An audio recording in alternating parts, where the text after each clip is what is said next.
আসসালামু আলাইকুম রহমতুল্লাহ। আশা করি মহান আল্লাহ তাআলার অশেষ দয়া ও রহমতে সকলে ভালো আছেন। আজকে আপনাদেরকে বলবো হযরত আবু হাসেম মাক্কি রাদিয়াল্লাহু আনহু তাআলার জীবনী। উনি মহান আল্লাহ তাআলার একজন ওলি ছিলেন। খলিফা হাসেম বিন আব্দুল মালেক তিনি মহাপ্রতাপশালী মহিমান্বিত, কিন্তু তিনিও এক মহাতাপসকে জিজ্ঞেস করলেন, আমি শাসন কাজে নিযুক্ত থেকে আমি কিভাবে মুক্তি পেতে পারি? মহাতাপস উত্তর দিলেন, আপনার প্রতিটি দিরহাম যেন সিদ্ধ স্থান থেকে উপার্জিত হয়, আর তা যেন সিদ্ধ স্থানে ব্যয় করা হয়। তা কি সম্ভব? খলিফার কুণ্ঠিত জিজ্ঞাসা।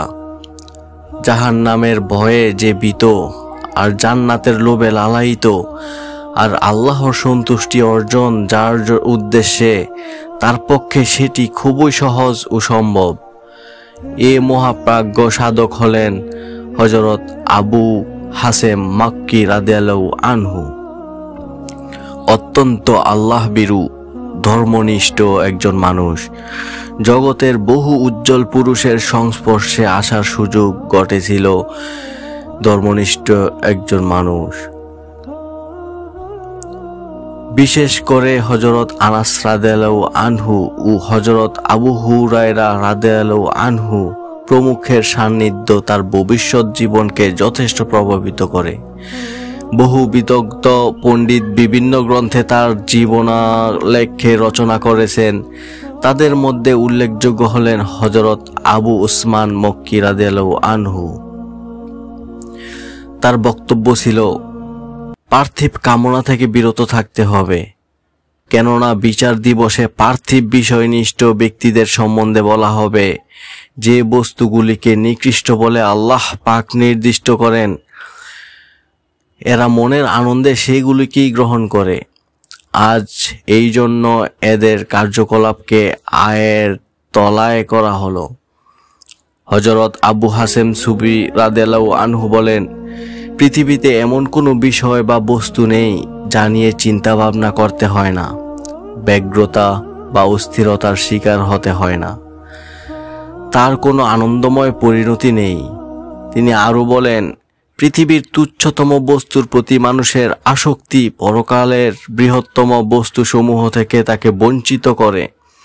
তিনি বলেন, মানুষের জন্য দুটি বিষয়ই মূল কথা। প্রথমটি হলো, যে জিনিস তার জন্য সংরক্ষিত তা সে পাবে। যদি তার থেকে সে দূরে পালিয়ে যায়, তবু তা পেছনে পেছনে ছুটে যাবে। দ্বিতীয়টি হলো, যা তার নয়, অন্যের জন্য রাখা হয়েছে, তা সে পাবে না। তার জন্য যত চেষ্টাই সে করুক, সে কিছুতেই তা পেতে পারে না। তিনি স্পষ্ট করে বলেন, মানুষ এমন এক যুগে উপনীত হয়েছে যখন সে কাজের চেয়ে কথায় এবং আমলের চেয়ে বিদ্যায় বেশি সন্তুষ্ট। অতএব বলতে হয়, সর্বোৎকৃষ্ট সময়ে অর্থাৎ রাসূলে করিম সাল্লাল্লাহু আলাইহি ওয়াসাল্লামের উম্মতের যুগে জন্মগ্রহণ করেও সে নিকৃষ্ট লোক হিসেবে গণ্য। তাকে প্রায়ই বলতে শোনা যেত যে আল্লাহর উপর খুশি, সে কখনো মানুষের কাছে কোনো কিছুর প্রত্যাশা করে না। একদিন তিনি চলেছেন এক কসাইখানার সামনে দিয়ে। তাকে দেখে কসাই বললে, ভালো মাল আছে, নিয়ে যান। তিনি বললেন, আমার কাছে পয়সা নেই।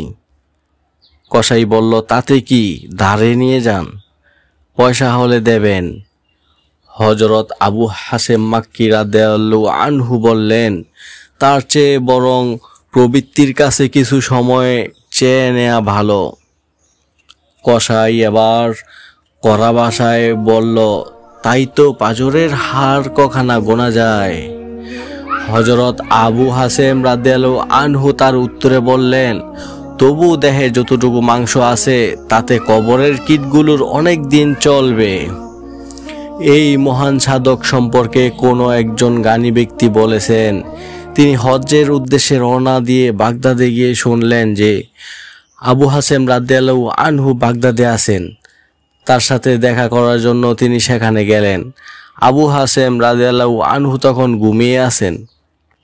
কিছুক্ষণ পরে ঘুম থেকে জেগে উঠে তাকে দেখে বললেন, খুব ভালোই হয়েছে, আমি এই মাত্র নবী করিম সাল্লাল্লাহু আলাইহি ওয়াসাল্লামকে স্বপ্নে দেখলাম। তিনি আপনার সম্পর্কে কিছু কথা বলেছেন। আপনি আপনার মায়ের হক আদায় করুন, তার সেবায় নিযুক্ত হন। আপনার জন্য হজ আদায় অপেক্ষা মায়ের সেবা ও হক আদায় করা খুব বেশি প্রয়োজন, সেটি উত্তম ও বটে। কাজেই আপনি এই মুহূর্তে দেশে ফিরে যান, মায়ের সেবা পরিচর্যা করুন, তার দোয়া লাভ করুন।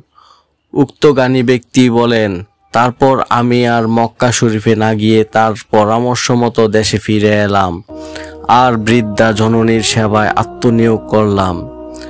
স্বপ্নের মধ্য দিয়ে রাসূলুল্লাহ সাল্লাল্লাহু আলাইহি ওয়াসাল্লাম আবু হাসেম মক্কি রাদিয়াল্লাহু আনহুকে যে মহামূল্য নির্দেশ দান করেন, তাতে তার হৃদয়ের পবিত্রতা ও নবীর প্রীতির পরিচয় পাওয়া যায়। মহান আল্লাহ তাআলা আমাদের সকলকে নেক আমল করার তৌফিক দান করুক। সাবস্ক্রাইব করে পাশে থাকবেন। তাজকিরাতুল আউলিয়া বই থেকে আপনাদেরকে আরো অনেক ওলিয়া উলিয়াদের জীবনী আমি তুলে ধরবো ইনশাআল্লাহ। সকলে ভালো থাকবেন। আল্লাহ হাফেজ।